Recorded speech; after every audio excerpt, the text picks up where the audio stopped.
سارا سارا دن reels score کرتا تھا، اور یوٹیوب، فیس بک، انسٹاگرام، ہر چیز استعمال کرتا تھا۔ میں تو دنیا سے کٹ کر رہ گیا تھا۔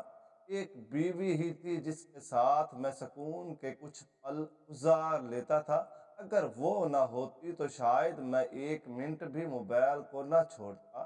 اکثر اوقات جب میں اپنے موبائل کی سیٹنگ چیک کرتا تو وہاں پر 12 سے 13 گھنٹے اسکرین ٹائم کے آتے۔ مجھے حیرت ہوتی کہ میں اتنا زیادہ ٹائم کیسے موبائل استعمال کر سکتا ہوں، لیکن میں جانتا تھا کہ یہ صرف چھٹیوں کے دنوں تک ہی ہے۔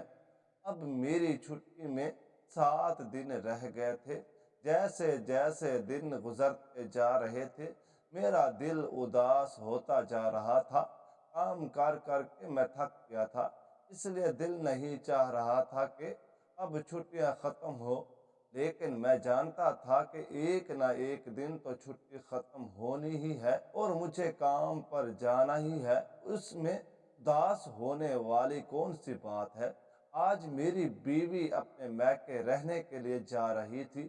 اس نے کہا تھا کہ وہ پورے 3 دن بعد واپس آئے گی۔ ویسے ہمارے خاندان میں ایک رسم تھی کہ لڑکی ولیمے کے دن ہی اپنے ماں باپ کے ساتھ چلی جاتی تھی، لیکن میں نے جویریہ کو نہیں جانے دیا تھا۔ میں نے کہا تھا کہ وہ 3 دن مزید میرے ساتھ گزارے، اس کے بعد ہی اپنے والدین کے ہاں رہنے کے لیے جائے۔ مجھے وہیں پر بیٹھے بیٹھے 1-2 گھنٹہ ہو گیا۔ اس دوران جویریہ نے بھی گھر کے کام ختم کر لیے اور تیار بھی ہو گئی۔ مجھے تو ایسا لگ رہا تھا کہ اس نے 5 منٹ میں ہی جھٹ پٹ سب کچھ کر لیا ہے۔ جب میں نے گھڑی پر وقت دیکھا تو 12 بج رہے تھے۔ وقت دیکھ کر تو میں حیران ہو گیا۔ وہ ضد کر رہی تھی کہ میں بھی اس کی امی کے گھر چلوں۔ ویسے بھی وہ میرے ماموں کا گھر تھا، مجھے کوئی مسئلہ تو نہیں تھا، لیکن میرے دوستوں نے آج ہینگ آؤٹ کا پلان بنایا ہوا تھا، اس لیے میں نے اس سے معذرت کر لی۔ میں نے اس سے کہا کہ میں اسے چھوڑ کر ہی واپس آ جاؤں گا۔ وہ بھی میری بات مان گئی، وہ بالکل تیار تھی۔ میں اس سے نظر بھی نہیں ہٹا پا رہا تھا۔ وہ اتنی حسین لگ رہی تھی کہ مجھے لگ رہا تھا کہ میں اسے جانے ہی نہیں دے سکتا۔ میں نے اس کا ہاتھ اپنے ہاتھوں میں لیا اور اسے صوفے پر بٹھا دیا۔ وہ ایسے شرما رہی تھی کہ جیسے آج ہماری شادی ہوئی ہو۔ وہ بہت زیادہ شرمیلی اور حسین تھی۔ جویریہ پلیز تم مجھے چھوڑ کر مت جاؤ نا، تم رہنے کے لیے کیوں جا رہی ہو؟ تم بس ایسے ہی ہو کر آ جاؤ، میں تمہارے بغیر بہت زیادہ اداس ہو جاؤں گا۔ میں نے اداسی کے ساتھ کہا تو وہ نظریں اوپر کر گئی اور مسکرانے لگی۔ احمد 3 دن کی ہی تو بات ہے، اس کے بعد میں نے آ جانا ہے۔ سہیلا آپ بھی تو رہنے کے لیے آئی ہوئی ہے، اس طرح اچھا نہیں لگتا کہ میں رہنے کے لیے نہ جاؤں، اور ویسے بھی ابھی ہماری رسم بھی رہتی ہے۔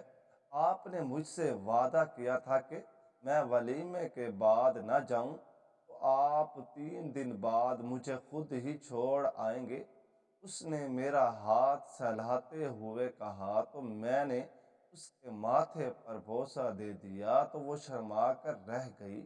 اچھا احمد، ایک بات میری غور سے سنیں، آپ بالکل بھی رات کو کمرے سے مت نکلیے گا، مجھے تو یہاں پر بہت ڈر لگتا ہے، نہ جانے آپ کیسے یہاں پر رہتے ہیں۔